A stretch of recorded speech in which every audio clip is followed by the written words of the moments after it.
Abiy Ahmed eega kanu barsiisu kanu asanattalu kameeshaa nu barsiisu ka akkaataa lolaa nu barsiisu yoo himaan dhibu banni nama barsiisa jar himaa afaanii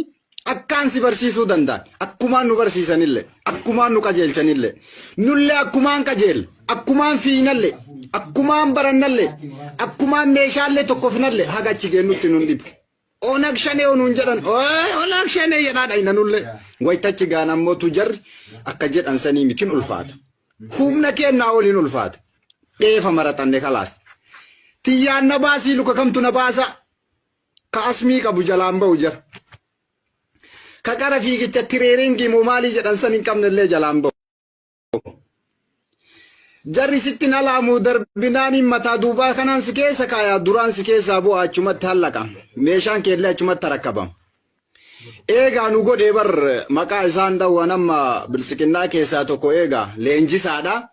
nu leenjiseeti nama 220 xiyyiitii 30 waliin itti nu qajeelchee bar onak shane hooma takka ka jarri hin qabne ka kuunulee qabatu nama 30 yoo jarri taate bakka tokko nuun jedhan akkaataa wala itti nu himanii bar